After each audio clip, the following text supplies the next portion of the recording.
Well, I kind of characterize myself as a little bit of having a similar story like the Frank Abagnale Catch Me If You Can. Mitnick was probably the world's most notorious cyber thief.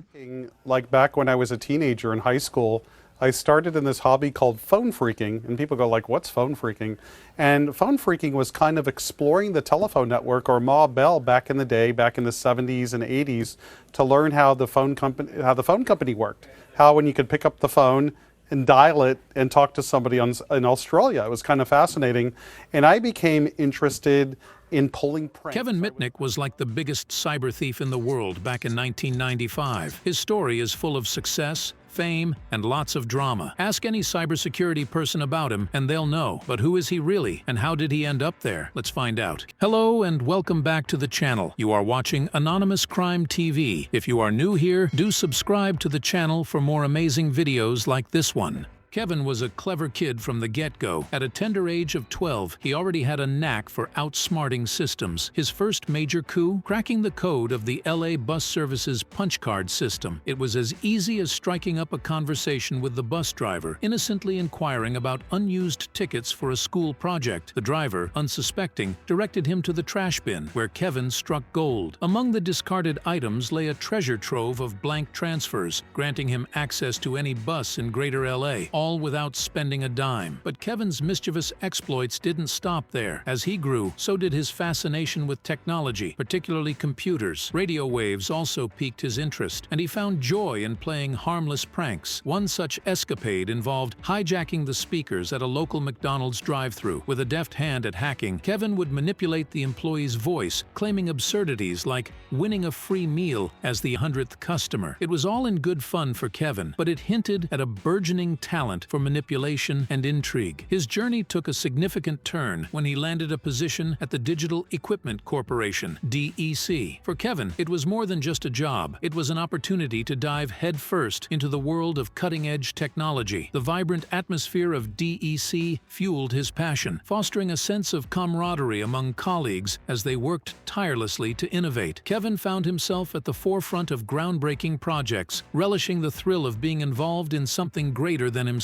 It was a moment of pride for him, basking in the excitement of contributing to new products and services that would shape the future. At just 16, Kevin found himself among a group of fellow hackers, itching to prove himself. They dared him to breach the security of a computer system known as the ARC, owned by the Digital Equipment Corporation, DEC. Eager to earn their respect and expand his knowledge, Kevin accepted the challenge. The ARC system was a crucial component for DEC, used in developing their RSTS operating system software. With determination in his heart, Kevin embarked on what would become a legendary hack. Armed with nothing but a name and a phone number, he dialed up the ARC's systems administrator, employing a tactic known as social engineering. This crafty approach involved manipulating authorities into divulging confidential information. Posing as one of the project's lead developers, Kevin charmed his way into acquiring the password from the project manager. And just like that, with the password appropriately set as Buffoon, Kevin gained unfettered access to the ARC system in a mere 5 minutes. His hacker peers were stunned by Kevin's audacity as he returned with the credentials, and together they delved into DEC's source code, downloading valuable information. However, their joy was short-lived as they decided to tip off DEC about Kevin's intrusion. Initially slapped with a hefty $4 million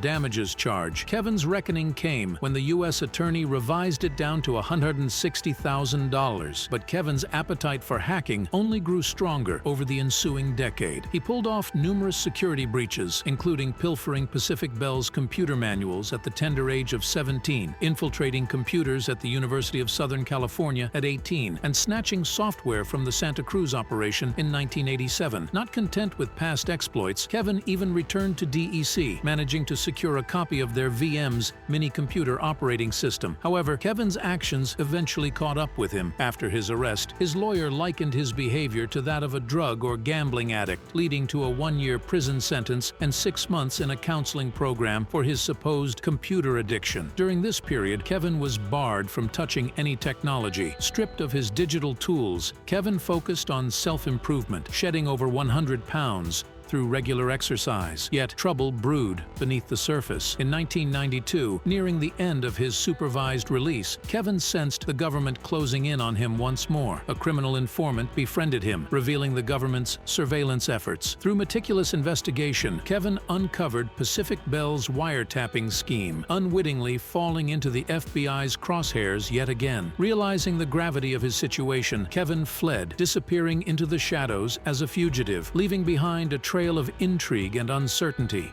During his time underground, Kevin's hacking escapades continued unabated. He targeted high-tech giants like Motorola, Nokia, and Sun, among others. But it wasn't just corporate entities that felt his digital wrath. Kevin also infiltrated a significant adversary, the Stata Files team, led by the renowned computer expert Tsutomu Shimomura. Tsutomu, then 30 years old, was a computational physicist deeply embedded in a community dedicated to bolstering the nation's computer security. Recalling the fateful day of the attack in an interview, Tsutomu described how Kevin, or one of his associates, breached his system on Christmas Day in 1994. While Tsutomu was away skiing, Kevin's intrusion set off alarm bells. Determined to uncover the extent of the damage, Tsutomu and his team meticulously analyzed the breach, eventually publishing an article detailing the incident. Enter John Markoff, the intrepid New York Times journalist. Upon dissecting the details of Tsutomu's breach, Markoff pointed the finger squarely at Kevin Mitnick. Plastering Kevin's name on the front page of the New York Times, Markoff transformed him into a wanted man. As the hunt intensified, Bruce Coble, a computer programmer affiliated with the Computers, Freedom, and Privacy Public Policy Group, received a cryptic message from the online service provider known as The Well. It hinted at unauthorized access to Tsutomu's files. Sensing foul play, Tsutomu swiftly assembled a team of computer experts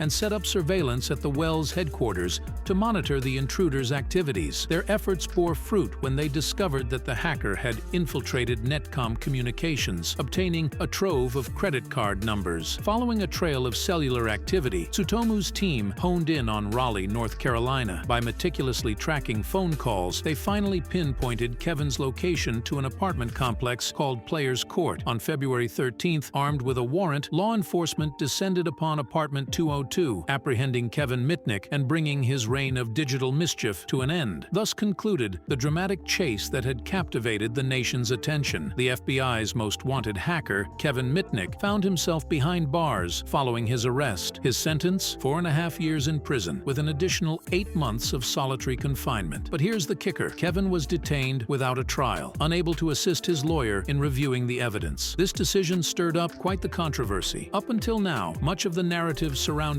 Kevin has been shaped by journalist John Markoff. However, in 2001, a magazine called 2600 claimed to have the unadulterated truth. They accused Markoff of spinning a yarn filled with inaccuracies about Kevin's story. For instance, while Markoff's New York Times article claimed Kevin stole 20,000 credit card numbers, it later revealed he never actually used any of them. Netcom, the internet service provider, had those numbers floating around for months before Kevin theoretically had access. In Kevin's entire hacking saga, he never once threatened anyone or planned to do harm. His indictment included charges like lying on the phone about his identity and copying software he never intended to sell. Nowhere did it mention the 20,000 credit card numbers Markoff sensationalized. So, why the fuss over credit card numbers? Kevin saw them as meaningless. What truly mattered was whether he posed a threat or had malicious intentions. But as Kevin languished in prison, Markoff and Shimomura penned a book, met with criticism for its inaccuracies. Kevin later dismissed it